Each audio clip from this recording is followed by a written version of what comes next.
there, but good afternoon. And thank you very much for joining us. I'm Pamela Johnson. I'm the president of the WNDC Educational Foundation. And it's a pleasure to welcome you and to thank you for your wonderful support of the foundation and for our Food for Kids program. I'd like to start just to telling you a little bit about the foundation and our history and about our program. Almost 100 years ago, two young suffragists started the Women's National Democratic Club. A few years later, this young club acquired the Whittemore House in 1927, which has been the home of political activity on DuPont Circle pretty much ever since. And in 1991, WNDC started the Educational Foundation, a nonpartisan organization to help preserve the Whittemore House and the history of activist women, and to promote civic engagement and connections with our community. We have people downstairs. I'm currently upstairs, just down the hall from the Eleanor Roosevelt Library. Eleanor Roosevelt was a frequent visitor to this club and gave cutting-edge radio broadcasts from this library.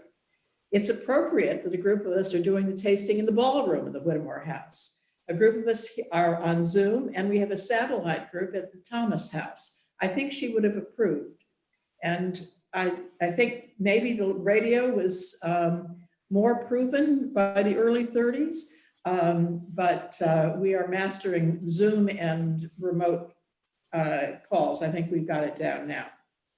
Food for DC Kids started last spring when one of the schools we work with, the Columbia Heights Educational Campus, mentioned that many of their students and their families were dealing with food shortages. It was one of the highest hit neighborhoods with COVID, and they really took a very strong hit. Today, thanks to the generosity of our members, our friends, our community, we've been able to deliver 8,250 meals to needy students and their families. I just want to take a moment and underline how critical your support has been. We could not have done this program without you. We also have had wonderful support from the farmers of this region and from the DuPont Circle Fresh Farm Market, farmers like Mark Toigo and Chicano del Sol and Spring Valley. So we've had wonderful support and wonderful food and have been able to deliver these nutritious and delicious meals prepared by the kitchen staff here at WNDC. Today we're going to, in better times, we worked with Czech on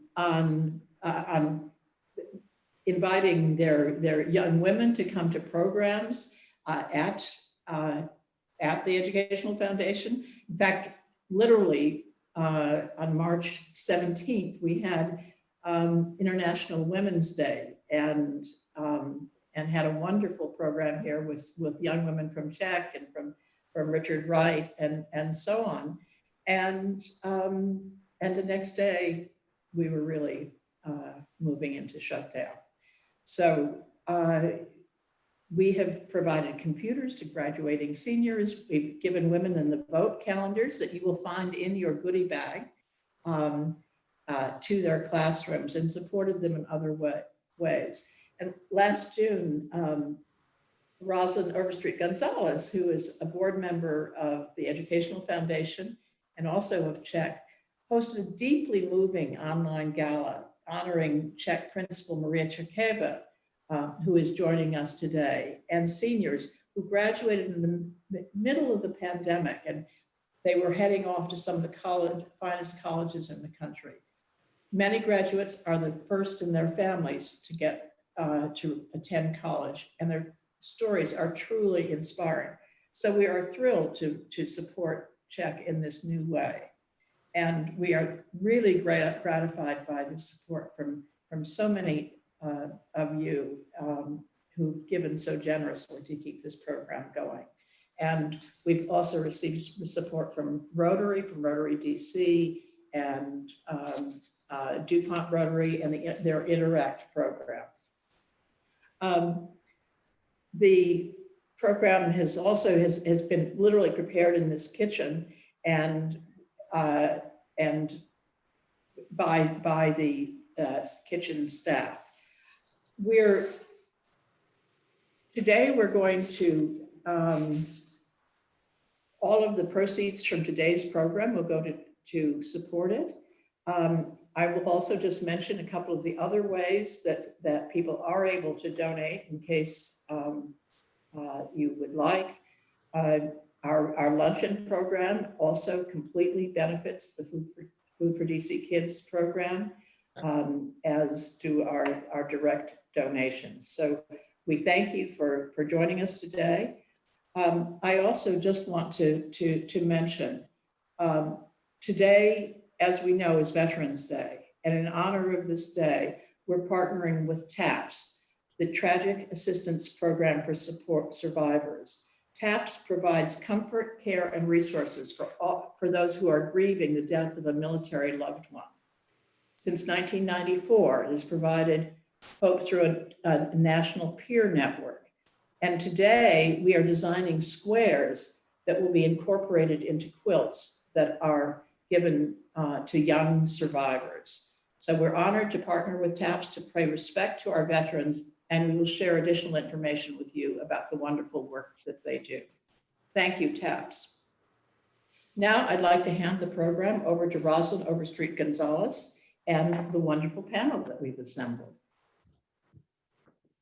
Thank you very much, Pamela, and welcome everyone who is joining us both live and in Cyberland like I am. There couldn't be a more perfect day to have wine and chocolate. They're both warm comfort foods. And so I want you to sit back and be comforted by what you're going to hear this afternoon from our panelists. I'm going to introduce you in just a few moments to our chocolatier, Sarah Dwyer, and tell you a little bit about her. I'm going to tell you more about our sommelier, Miss Nadine Brown. We have two amazing women vintners here with us today in the persons of Jennifer Breaux and Emily Pelton, and they're going to tell you how they got their starts. As Pamela said, you know, we are here to support the Columbia Heights Education Campus, and there are other schools that if the call goes out, we are here to help with food insecurities, because it's not limited just to this one area in the city. But I want to thank Ms. Ukeva, as Pamela said, and the generous board members of the Columbia Heights Educational Campus who are here, who have supported our efforts in joining this Zoom today. So thank you everyone for being here. I apologize if you hear a little background noise. It's the chimes from my window outside, because that also I find it to be soothing.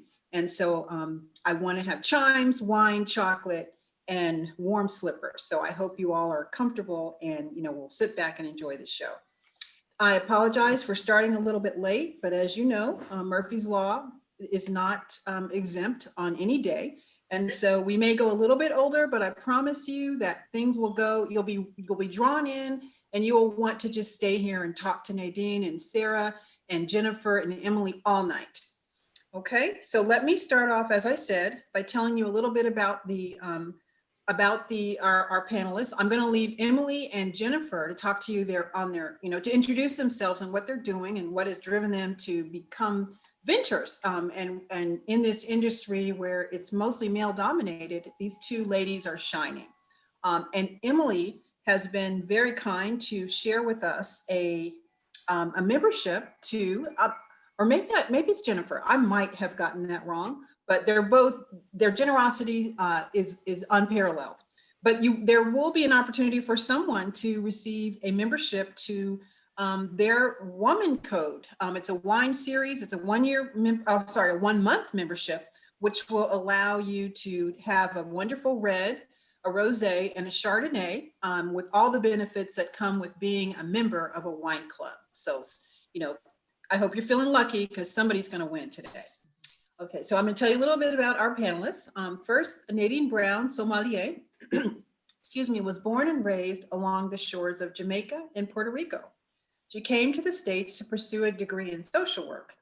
And after working for children for a number of years, she later moved to DC. And after months of trying to find a job in her field, she took a job as a hostess in a new French restaurant that opened on Capitol Hill.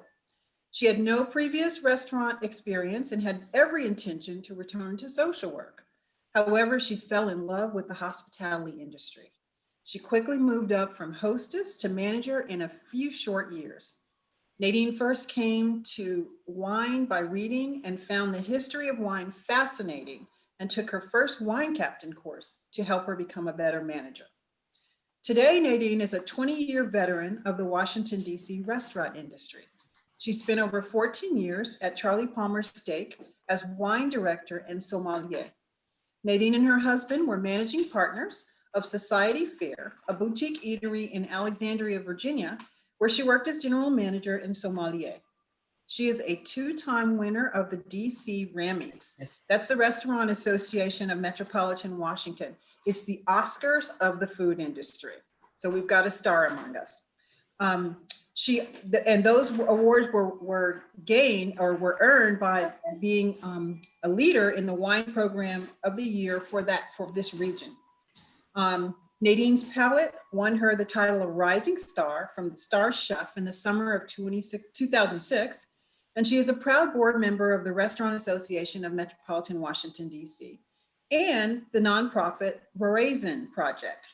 Nadine holds certifications from both the Court of Master Sommelier and the WSET, the Wine Spirit Education Trust.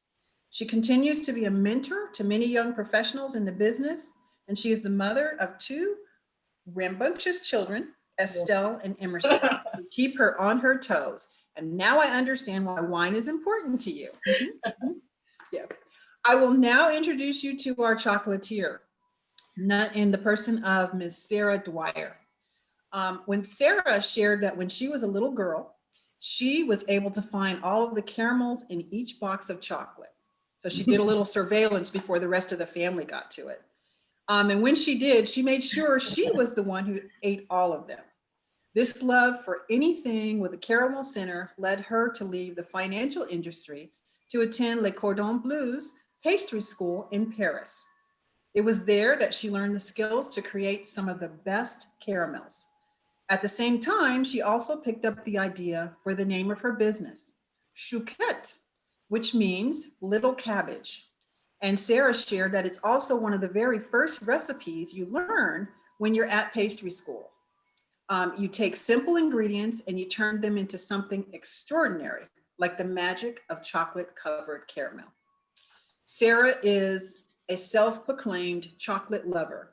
From her first memories of making gingerbread houses with her mom in the early 70s, to the Halloween hauls of the 1980s, the truffle gorging in the 90s, to finally creating her own inspired treats in 2010. Making caramels in small batches, slowly cooking sugar to perfect color, infusing fresh cream and real natural ingredients, Sarah and her team handcraft beautiful, delightful treats from the inside out.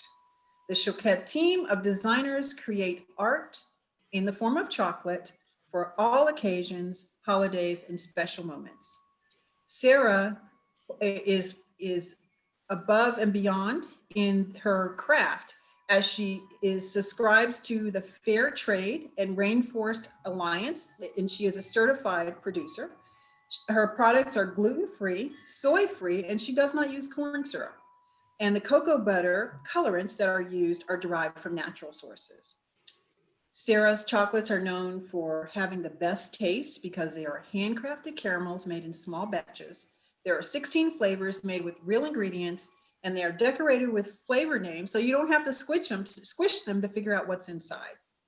And another important thing that La Chouquette proudly has as their mantra is that they proudly employ individuals living with differing abilities. It is not charity, it is smart business. So ladies and gentlemen, I will now hand the baton over to Sarah, who will be leading us through all things chocolate. And I hope you're nibbling and save some space for some wonderful wine. Sarah, please take it away. Hi, everyone. I hope you guys are in your jammies on your sofa, cuddled up somewhere warm, because Nadine and I and the winemakers have a super great journey for you. So it's like being on vacation, but from your house. So I think we should start with the raspberry chocolate with the rosé. So I recommend, if you haven't tried the rosé yet, pick it up. I'm gonna grab mine and take a sip of it. And Nadine will walk you through more about the rosé. I can't believe I get paid to drink wine and eat chocolate for you guys.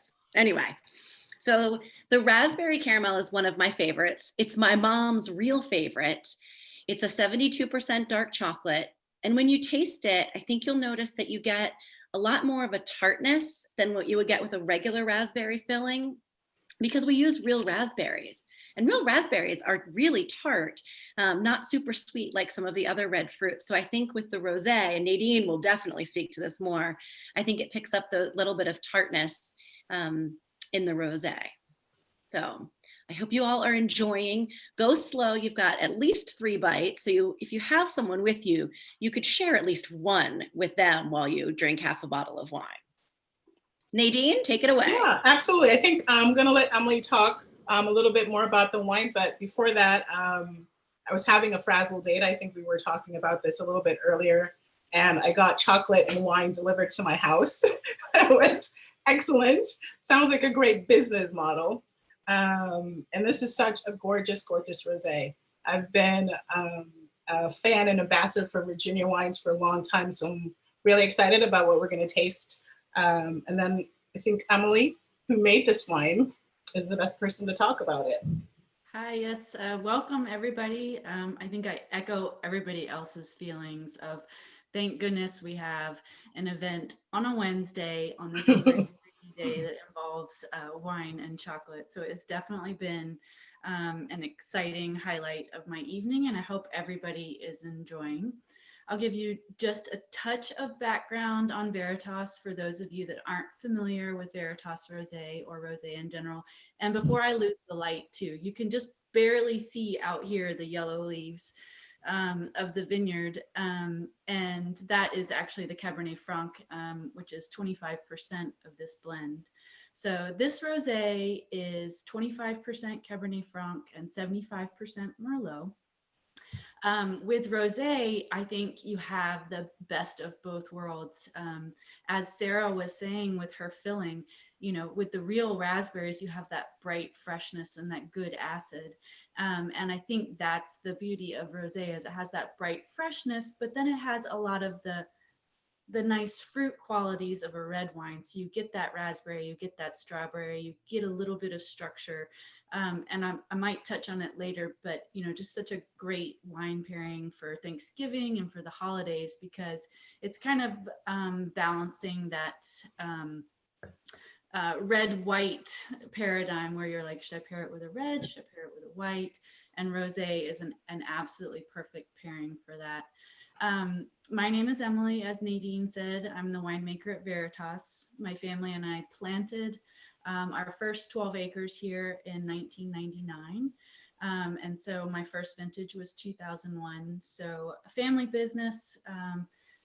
Initially thought I would be involved for a couple of years, but quickly found a love of being outside, farming these grapes, getting to work with production in the wine industry, fermenting wine, and then doing amazing events. Just like Sarah said, I can't believe, you know, this is part of my job, is spending the evening with you guys and talking about chocolate and wine. Hello. And Nadine and I talked about this briefly together, but this is actually my first rosé and chocolate pairing. I think a more traditional pairing is a red wine and chocolate, because red wines have just a little bit more tannin and complexity to it. So I actually spent quite a bit of time, Sarah, on your list looking through all the options, and I'm so pleased to hear that the filling on this isn't sweet, because I feel like that fresh raspberry will go so well with the soft red fruits of this rosé. And I hope that it's bringing a smile to everybody's face, and that it can highlight your rainy Wednesday in the early days of November. That's great. I just wanted to chime in one last time. You talked about balance. And, for me, in terms of chocolate, all food and wine pairing, but especially chocolate and wine pairing, balance is important. Sarah talked about getting the best ingredients and, taking a raw material and having this those final gems that are in front of it. Just the similarities between chocolate making and wine making in that sense. But yeah, it absolutely. There's a lot of raspberries on the wine. Yeah. Chocolate and wine pairing, I find so interesting. And then again, chocolate is fermented as well. So we're really looking at very similar processes of understanding the biologicals involved as far as making a fine product. And then I think probably your filling is kind of my blending process. So when you start with the chocolate and then you start to think about what would accentuate this chocolate, what would round out this whole package. And I think blending for me is that tool. So looking at all the barrels that I have in the cellar or all the vineyard lots and thinking about well, this lot is beautiful and it has raspberry, but it lacks brightness and freshness. So what can I bring to that will bring the freshness in it? And with this rosé, we're primarily Saignée, which is a very specific Provence style technique where we're actually putting all the red grapes into tank and then bleeding off just a portion of the pink juice after soaking it for about 24 hours. And what I love about that is that this rosé has even just a little bit more of that raspberry and that structure. So I think, and I hope everybody out there is enjoying this pairing and the sunset. Awesome. And this is a blend of Cabernet Franc and Merlot. Mm-hmm. Just to talk about Cabernet, I don't want to get too technical. I used to be a third grade teacher, so I'm always about education. I just think Cabernet Franc is one of the standout grapes from Virginia, and something that people, in terms of really getting into quality in Virginia, just a grape that we need. It's a Bordeaux grape. I think a lot of people know the name Meritage, which was a California blend. It's one of the 5 grapes that they use in Bordeaux, that does really, really well in this climate. I love growing Cabernet Franc in Virginia. I think it's found a really great place. And if any of you have the opportunity to taste through Cab Francs throughout Virginia, take the time, because Cabernet Franc has a great expression here. It's growing really well. It has its own sort of fingerprint of sort of, as I said before, the raspberry, the strawberry leaf, but then it also has a nice savory character to it as well. And as we go into the holidays, I know I said rosé would be a good pairing, but Cabernet Franc as a single varietal itself from Virginia is also a great pairing. It's a lighter style red, so it doesn't have a huge structure, so it's not going to compete with your food and all your side dishes, but it is going to hold its own. It's going to be very interesting and pair very well. Awesome. We're going to talk about the balsamic next.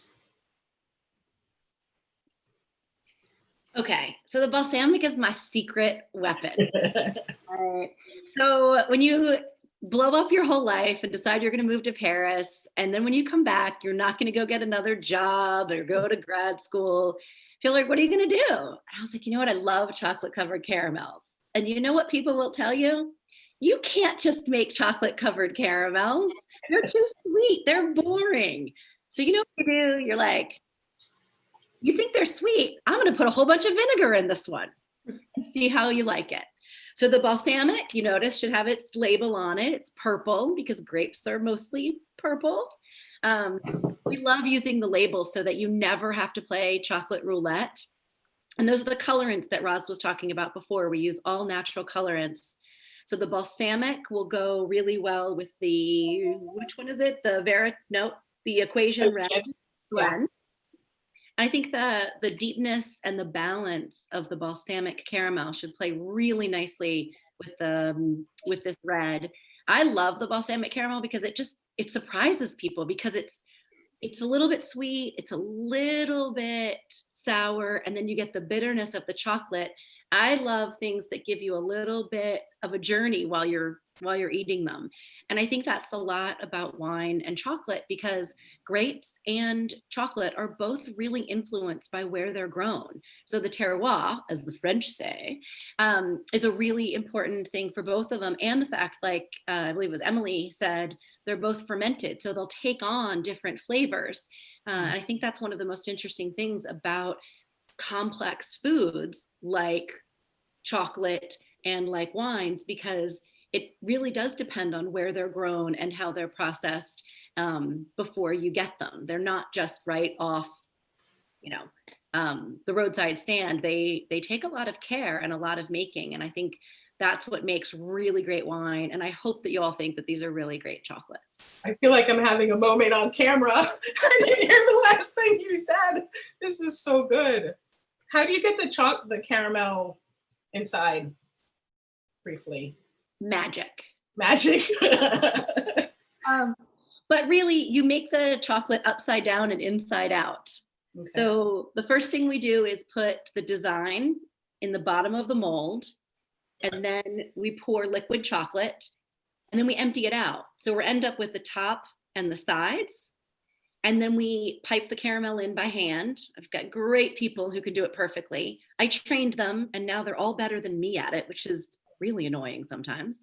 And then we put a smooth layer of chocolate on the top, and then when we flip it over, so it's like a temporary tattoo, that design for chocolate, but it tastes a lot better than temporary tattoos. So that's how it works. Yeah, and it works amazingly well with this wine. A Bordeaux blend from Napa Valley, and I love Napa wines, wouldn't work as well. It would have higher alcohol, higher tannins. Both the chocolate and red wine, have high phenolics, help me out, phenols, which can clash together if you have, a really, really dark chocolate and really heavy, Chateauneuf de Pape. So Virginia wines, Charlie Palmer was an all-American wine, so I had a lot of Virginia wines on the list. And a lot of times I went to the Virginia wines for people that wanted Bordeaux or Italian wines that I didn't have. And I had some Sangiovese and other things, but they're very great food wines because of the balance. And then we'll have Jennifer talk about this amazing property, pretty large property in Loudoun County. Yeah, well, thanks for having me. It's my pleasure to be on a panel with such amazing women. So thank you for inviting me to talk a little bit about Bro and my history. Like Emily, I'm in a family business. So my father founded Bro Vineyards, moved here in 1994, actually from the Outer Banks. Bro's a Cajun name, so you'll notice the crawfish on a lot of our labels. Mm-hmm. The equation you're having tonight has the X on it, and that's the meaning of that is twofold. That is the X in our last name. So that's how, when my dad signs his name, that's the X in his signature. But it's also X for equation, because equations should be nice and balanced. And that was our goal with this particular wine. This one is going to be like you said, a Bordeaux blend. And I think blends in Virginia are really standout wines.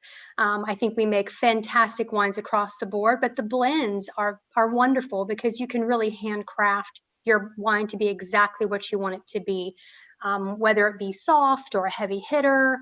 This one in particular is 73% Merlot, which gives it like a really soft, kind of unctuous, tactile, on the palate, it's really soft. Petit Verdot, 11%, giving it that tannic structure and backbone. The lovely Cab Franc, like Emily has in her rosé, adding some spice. Cab Sauv, and then it has a bit of Malbec as well. So again, balance was our goal with this one. It just spends about 6 months on second fill French oak because we don't want it to be too strong, too bold, too oaky, too toasty. We don't leave it in oak for very long. So it is soft. It's really almost ready to drink right out of barrel. We do let it bottle age for a while. Hopefully it goes well with the chocolate. I can't wait to taste the balsamic chocolate with this wine when I get my hands on it. I love balsamic vinegar, and I know there's different levels of sweetness of balsamics as well. So I think the acid, again, like acid is so important in wine. It without acid, you have a flabby kind of flat wine, and that's no fun.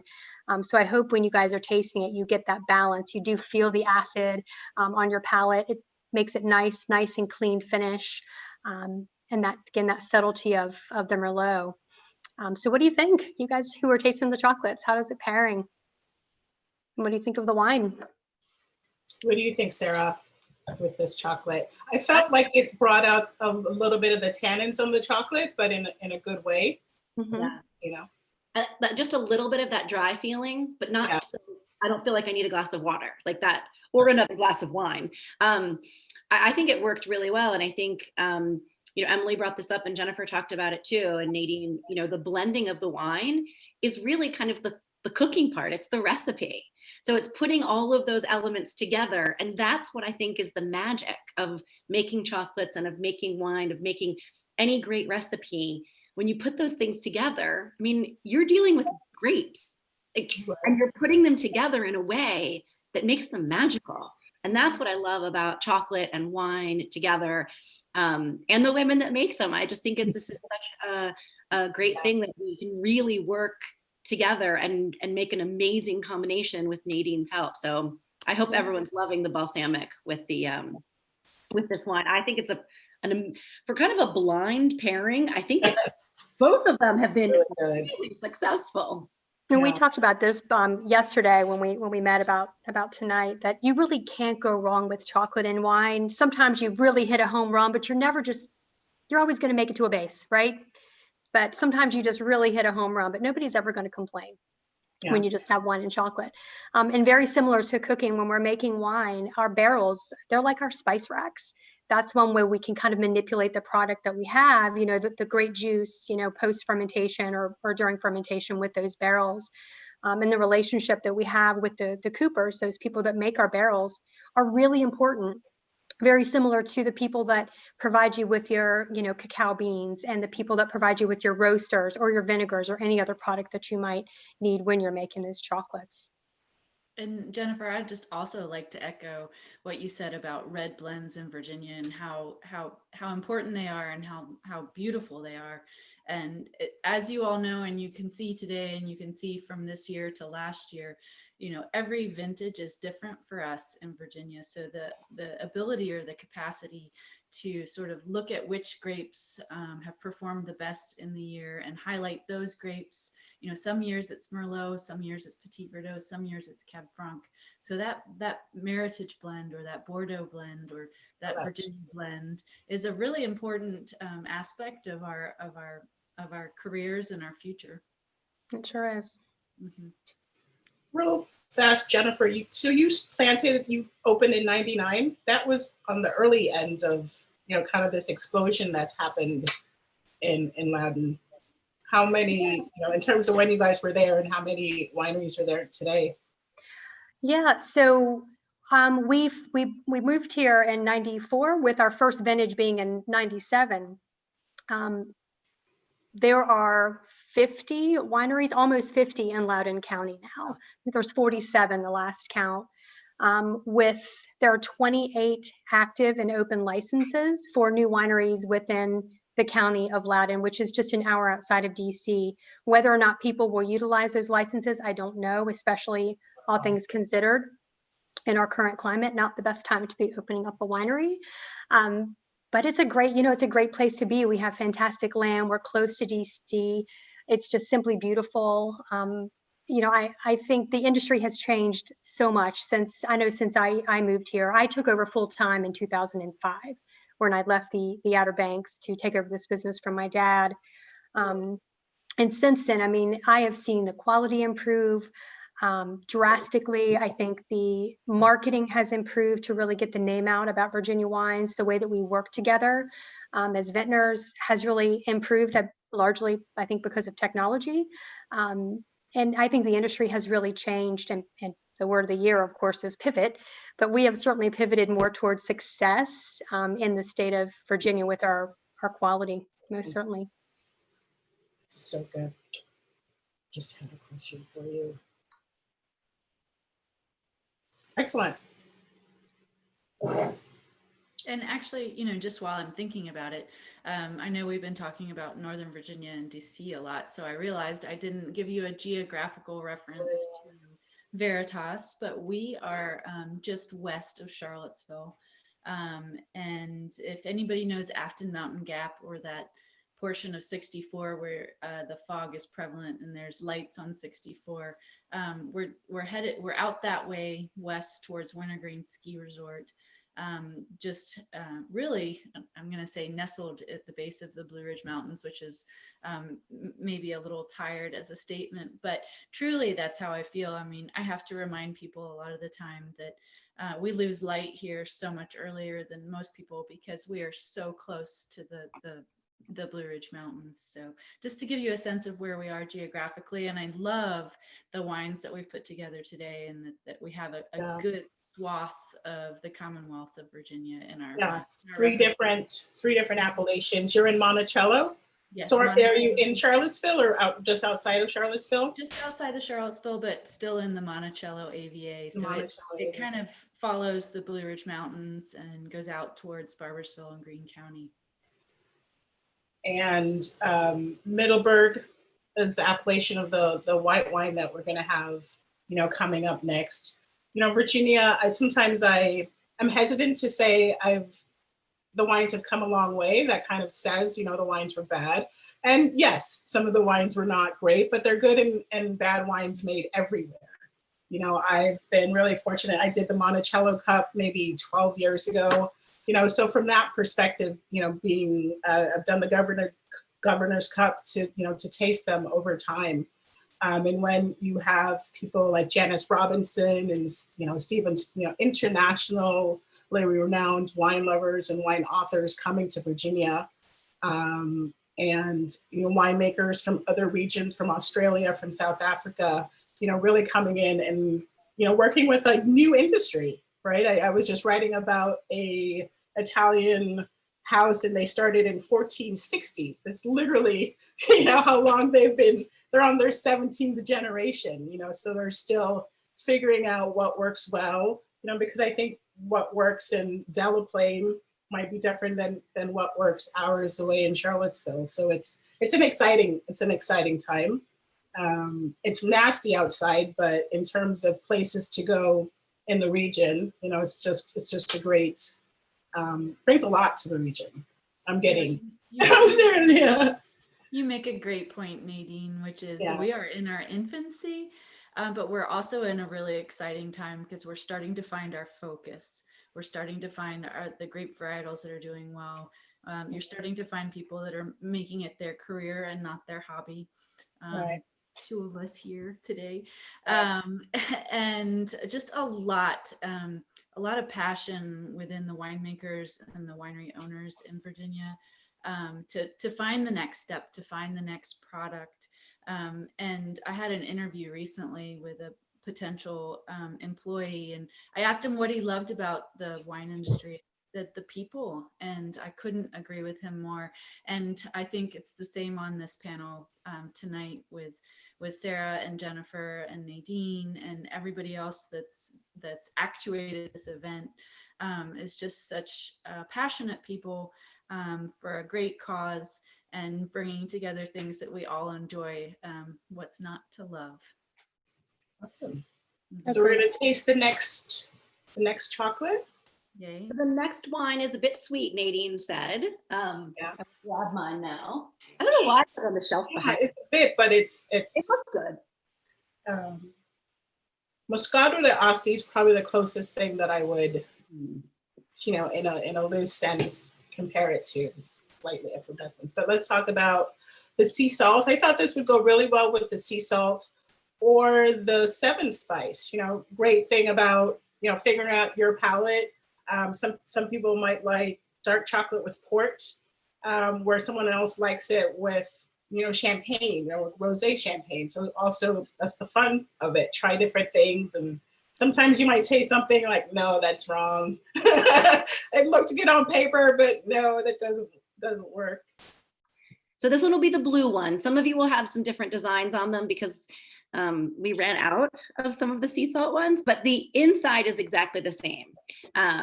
So I love with a sweeter wine, like I like to have something a little bit salty and a little bit rich. And I don't think a vanilla sea salt caramel you can get any richer in a dark chocolate than one of these. So this is kind of the original, the French original. North of France, they have good cows and they have got great sea salt. So they have made, really, they're the originators of the sea salt caramel. It is not a trend, it's a tradition.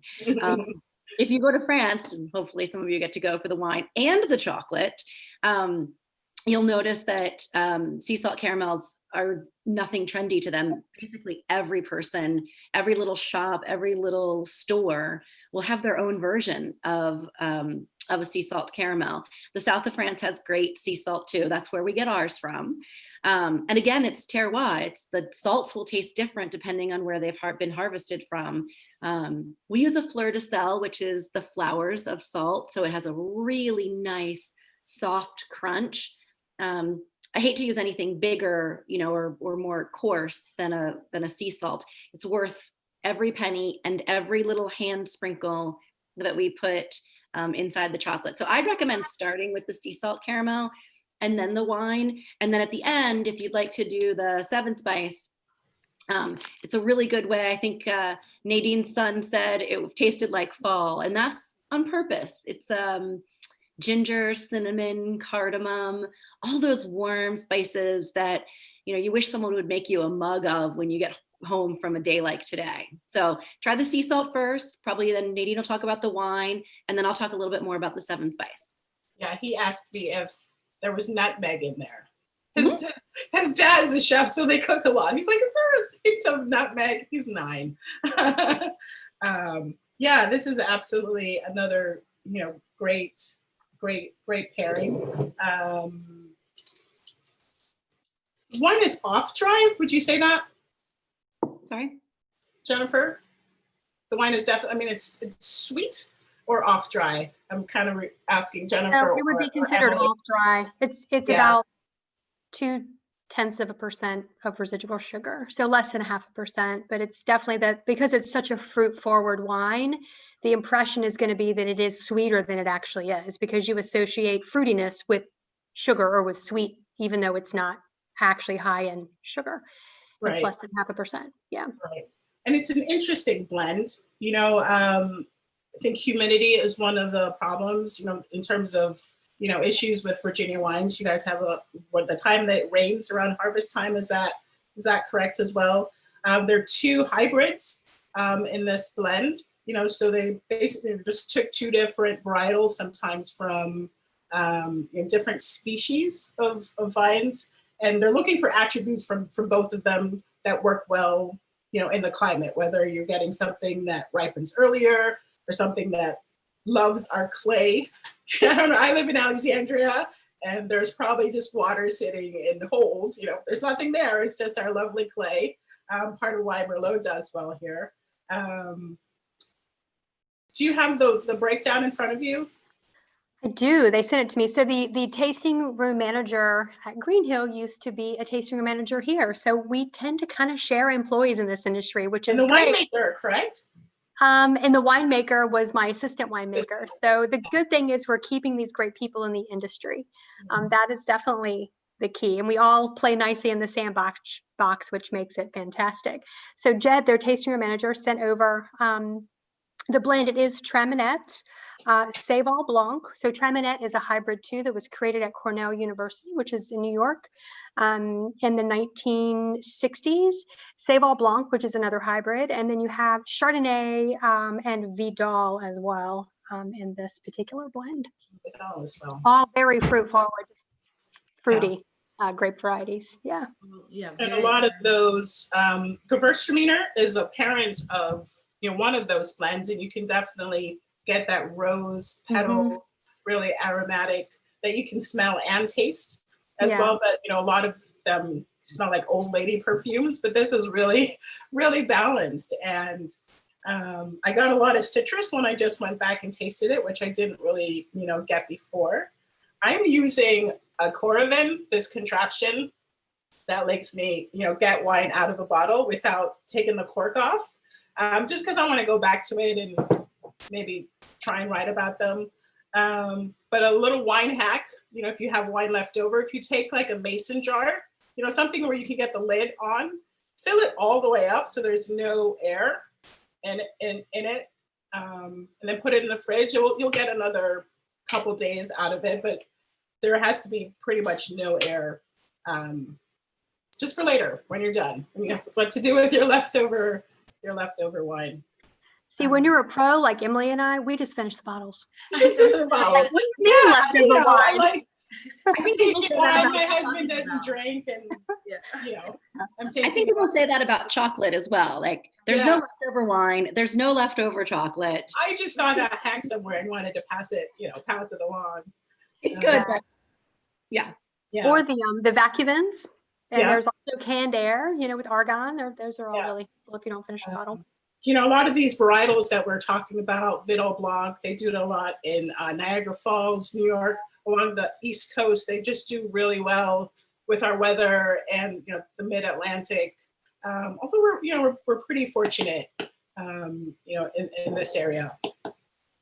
We grow mostly Bordeaux varieties. We do grow Nebbiolo here, that Italian variety, but we have 3 hybrids on the property, and that was kind of our backup plan. We really like the grapes and they're great to work with, but they're also a little more hardy because Virginia is very inconsistent from year to year. You just never quite know if you're going to have your 2007, which was like our California year, one for the records, or if you're going to have something like 2018, which is the year we just don't speak of, where it just rained and rained and rained and rained. So the hybrids tend to give us something. In years where, like 18, I think we lost 70% of all of our fruit on the vineyard, which is painful. It's pretty painful. Yeah, unlike a lot of other cash crops, grapes don't like the rain like a lot of other cash crops do. So I think we're the only growers that are actually wishing that it won't rain. Yeah. There's not very many people in agriculture or in crop industry that are hoping that the rains stay at bay. But the hybrids are, as much as they may or may not be our favorites, they are an important part of our portfolio to have out there for challenging vintages like 18. Yeah. We didn't have any Viognier today, but just, it's another grape that does really well in Virginia, and one that might not be on the top of people's head. Not that it's a barrier, but I think, at Charlie Palmer, there weren't a lot of people sitting down, can I get a glass of Cab Franc? But a lot of time when I sold them a Cab Franc, they loved it.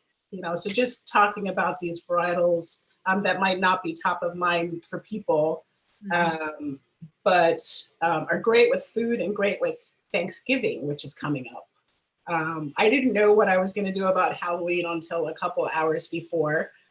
With my kids, they had masks on, we didn't go out, and my neighborhood was amazing. Everybody had tables, like at the end of their driveways, all individual bags. So just to say, it's a different year, and Thanksgiving is going to look a little different, right?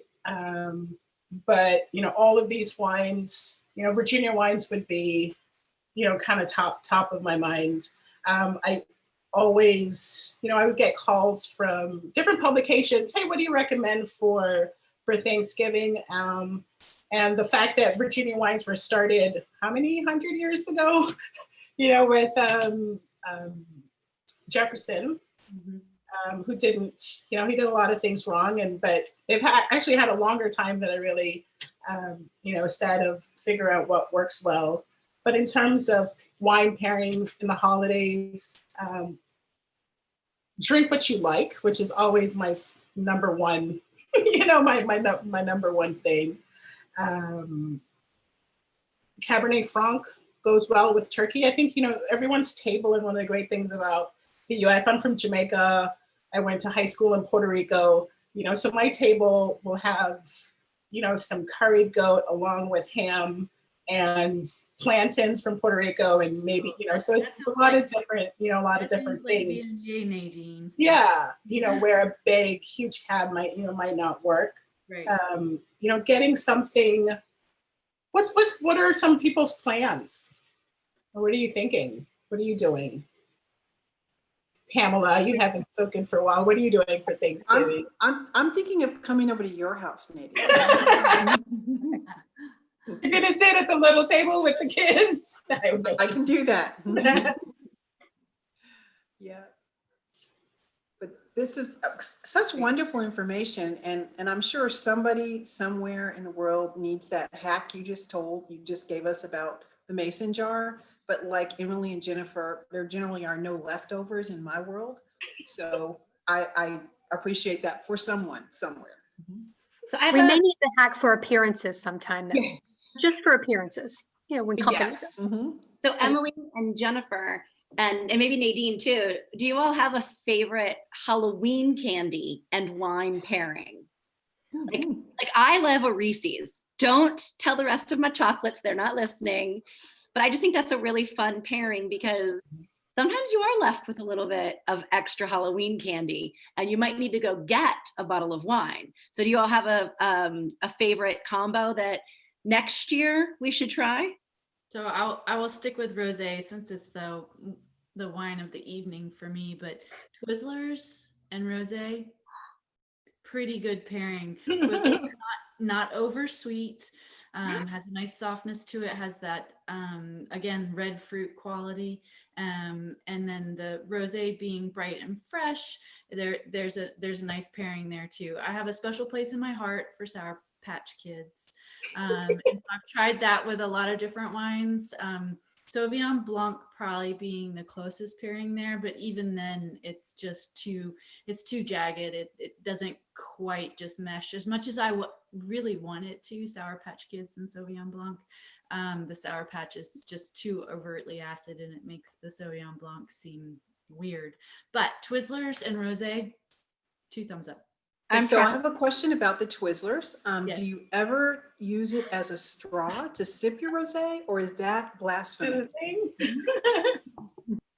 I may have. I did try it. It was a lot of fun. I had a good time with it. It was a joke, of course, because I'm very respectful of rosé and wine in general. But yes, I did try my rosé through my Twizzler. Jennifer, do you have one that you love? I'm not a huge Halloween candy girl, but I think if I had to pair on the fly, maybe a Kit Kat with the equation because it's the wine of the evening for us. But if we could have an adult Halloween, my request would be chocolate covered potato chips and sparkling wine. Oh, The salty and the sweet and the crunchy and the bubbles. Yeah. I'm trying all of these things. Nadine, do you have one that you might recommend? Snickers with this equation would go well. For me, I like the crunch. Snickers and port. I like tawny ports. Specifically with chocolates. I wanted to say earlier that chocolate and wine pairing, I kind of think of the same way I think of a cheese board pairing. Sometimes we think of just one wine goes with. It's really hard to get just one wine that's going to go with all the different cheeses, the blue cheese, the goat cheese. So to have a couple different wines with the chocolate, that's Estelle, everybody. Who's for? Because some of them won't work together. Yeah. It's champagne, always champagne. So I'm going to throw you ladies a couple of questions that we're getting from the audience. As soon as I get a reading aid. And the question is, I am a beginner. How do you know without tasting in advance how it will pair? Very good question. It's very difficult. That's the beauty of being able to go to the tasting rooms throughout Virginia.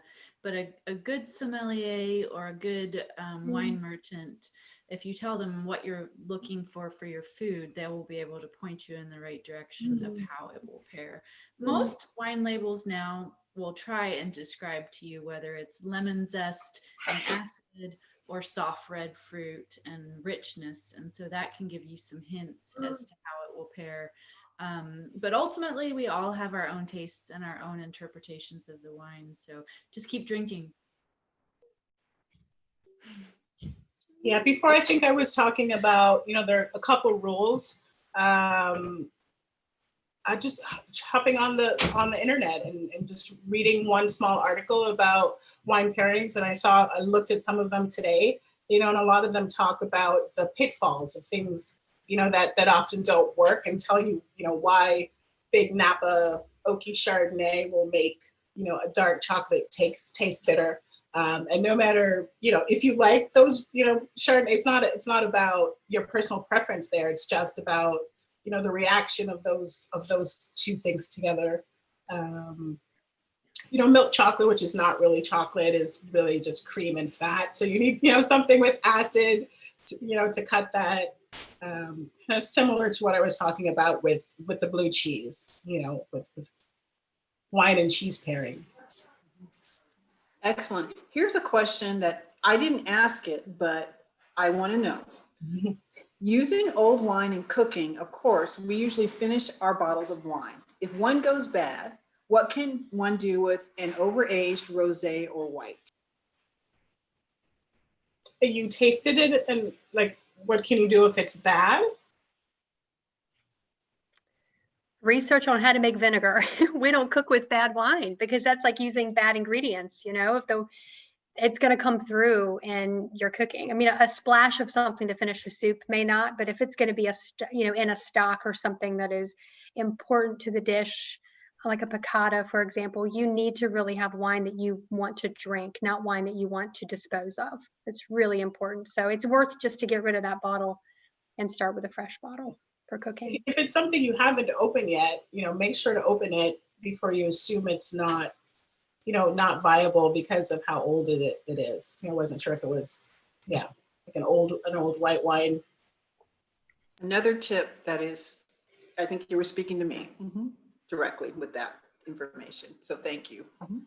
I have another question from the audience. And this is for our vintners, how are your vineyards adapting to warmer, wetter, and more erratic weather and temperatures? Well, I mean, it definitely has been a challenge as far as, well, actually, no, as a winemaker, we're kind of used to it. In Virginia, our vintages vary so much from 2007 to 2010 to 2018 to 2019. So I think Jennifer said earlier, certainly with COVID, we've had to learn how to pivot. But I think as an industry, we've learned very well over many, many years how to sort of watch the weather, track what's happening, and pivot our winemaking techniques based on that. From everything I can tell, climate change, what that means for Virginia is we're going to see more water, which is making a lot of sense to me this year, and as well as 18. And so with that, we just have to work on water drainage, making sure that our canopies are open and our fruit can dry out. So for me in farming, as much as I would like it to be dry as much as possible, I'm very thankful that I have water to grow my crop. So I'll take it. I would agree. I mean, California, they really struggle, right? They have such a water shortage, and that's why their wines, we call it hot. That just means higher alcohol. And I prefer lower alcohol wines, for me personally. And like Emily said, we're so used to ebbing and flowing with this weather here in Virginia because the only thing that's consistent is inconsistencies in weather patterns. So we acknowledge climate change, but we are so used to just being very reactive and proactive with the climate change here with how we treat our wines and our grapes. I think climate change right now are affecting more northern wine regions first. It's affecting Champagne, it's affecting, ice wine production in Germany where they need to get the berries frozen and it just doesn't get that cold anymore to make the style of wine they've been doing, making for centuries. I think it's across the board, Nadine. I mean, from, just staying warmer longer on the West Coast, so they're not hardening off, so their grapevines aren't, having a normal cycle, to us with just a little bit more water to the north, not being cold early enough or long enough. I think for the most part, if you canvass the literature on regions and what they're doing, you can see a lot of change here recently. Yeah. I have a question for you ladies. You're all moms, and I'm sure that you have to juggle, and I don't know the ages of your children, Emily and Jennifer, but I know Nadine has young children. So I'm interested in one, the mom juggle, and whether or not your kids are interested in carrying on the family tradition and becoming the next generation of vintners in your family. And for you, Nadine, how do your kids react to your being a sommelier? Do you see any interest in, I don't know, checking their fruit? Do they swirl their fruit juice before they watch mom do that and then decide? Yeah. Who's going to go first? So I have 12, I have two girls, 12 and 15. Awesome. One that is very interested in everything I do agriculturally and smell wise, just a very sensitive palate. And one that definitely is always just is always just happy when harvest is over. So I've really tried to instill a sense of what I do day to day and how much I love it. Whether or not they take it on, I'm not sure, but they definitely pick it up. And Nadine and Jennifer, I don't know if you feel the same way, but my girls talk about Viognier and Cab Franc, and know where it is in the vineyard, and how it, even that it's a white or a red. So they have a vast knowledge of wine that they don't even realize they have, just because I talk about it all the time. So I have a huge love for it. I hope they find what they love in life, just the same way I did. But I have a brother and a sister, and they both have two girls. So we have 6 grand girls in my family. So I think somewhere in there we'll find a strong woman lineage in the Veritas family. So I have 3 boys and I have 2 bonus children. So my boys are ages 10, 17, and 24. And my bonus kids are ages 8 and 10. So we have a house full. Yep. And, my kids have grown up seeing me do nothing but work tirelessly here. So sometimes that can be a positive and a negative. We do hospitality on top of farming and making wine, and that can be very challenging, long hours. And, my goal is to show them that balance, and I don't always succeed there. I try to, but the reality of it is it takes a lot of long hours. It takes a lot of work to do this, but I bring them into the fold. So my older son, who's now on his own, he worked here. He worked in the tasting room. He helped, in the fields, and he helped mow grass and all the things to keep the farm up. And now my 17-year-old, who wants to be an engineer, he works here. He works here 3 days a week, and he loves what he does. He sells wine club memberships because it's so natural to him. He's heard me engaging with people from a hospitality perspective, and it just rolls off your tongue. It's so natural. It's like talking about your own, face. You see it every day, it. So I love that. I think my 10-year-old, I created a club for my kids before they were of drinking age. My 24-year-old, of course, can drink, called the Smellers Club, because, I wanted to encourage them to get involved and to smell the wines, and you'd be amazed at how fantastic these kids, olfactory systems are. Now they've changed the name to the Crazy Club. So we'll see where that goes. They have an office dedicated to them. So they have a chalkboard. They can go in there and they can get on their iPads. They can play. They can come into the tasting room and see what's going on, to try to be a part of it on those days when I have to have them here. I have a classroom that I'm in now. I'm homeschooling my kids here now that COVID's here. So I think sometimes they actually love it. And I think sometimes they wish they just had me at home. But at the end of the day, it's so organic and it's a lifestyle. It's not like I show up for work and leave work. We live here, we work here, we play here, and it's just part of who we are as people. Awesome. Nadine, and then Sarah, I want to ask you, if you have anyone following in your footsteps and whether or not you have a chocolate with coconut, because that is what speaks to me. It's challenging. Emerson is 9 and he just started the 4th grade, and we're doing it here virtually. I'm in Fairfax. And Estelle, my surprise baby, who was a magnesium deficiency, I thought, is 4. And I didn't have ideas of him going into wine, but always wanted him to work in the restaurant industry. Even if you don't stay in the industry, I think there's a lot of things that you learn through hospitality, a lot of soft skills, that he's definitely not getting right now, that you learn in restaurants. They take you on to other things, or you can stay in the industry if you'd like. Restaurants are long hours, but I was really lucky. I was at Charlie's for 14 years. I had both my kids there, and was lucky to work with someone that was really supportive of me in terms of helping me with that balance and prioritizing. Always having open conversations all the time. I've been home with them pretty much since March, and starting a new business, doing virtual tastings and doing some wine writing, and just being open to opportunities as they come. And so that's been different for them. And I think, good to see, yes, it's a hard time.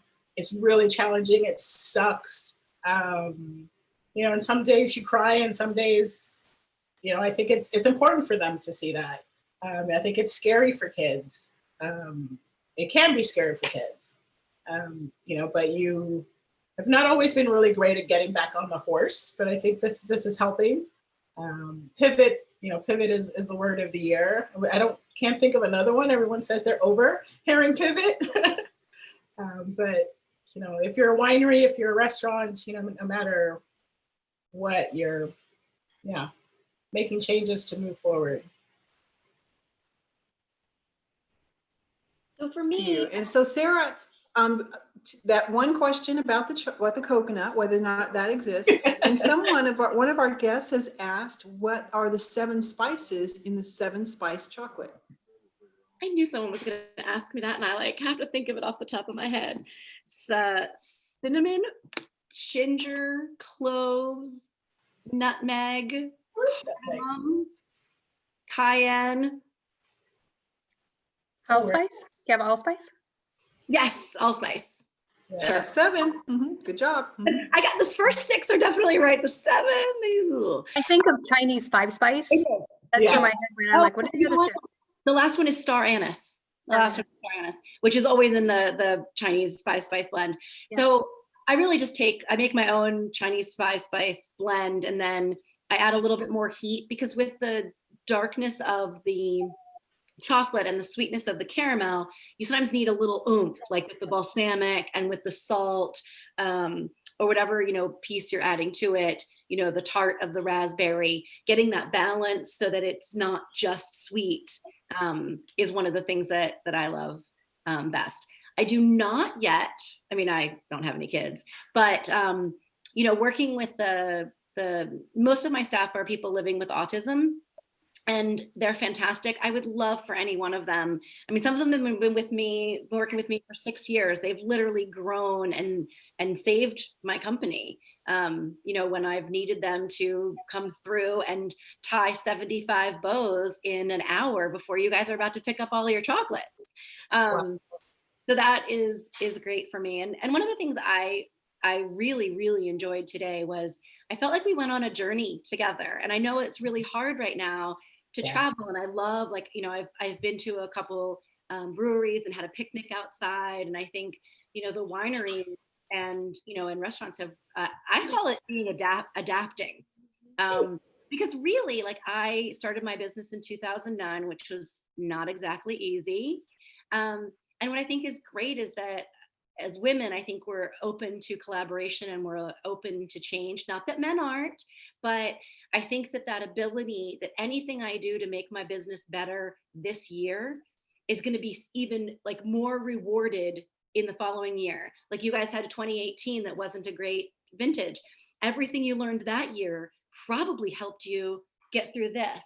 And I think those lessons that you learn and that you're teaching your kids every day by just seeing you by example, I think is great. And I think sometimes, at 3:00 in the morning, if you need to sit on the kitchen floor and have a cry, I think people understand that too. And sometimes they just walk by and give you a tissue. I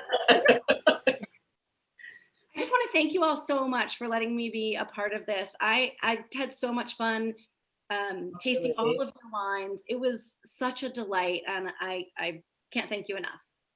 I thank you, and I think I speak for all of the Educational Foundation of the WNDC and our guests and, your fellow panelists. I think we all learned about each other, and what we're doing. Pamela is giving me a cue that we have a winner. But before we do that, the winner who's going to receive the wine subscription, I just want to, acknowledge that you've given up your time. I want to acknowledge that we are here on Veterans Day. So can't tell you to hug a veteran, but, think warm thoughts about a veteran and send he or she good vibes. Without further ado, I can't do a drum roll, but I can take my glass and I can raise a toast to Nan Beckley. That is our winner who has won the wine subscription. So congratulations to you, Nan. This is what it looks like. Jennifer is bringing it to show you that you're going to be a part of Woman Code. And so if you want to take 2 minutes to talk a little bit about that, Jennifer, I'll throw you the mic and then we'll go to Pamela.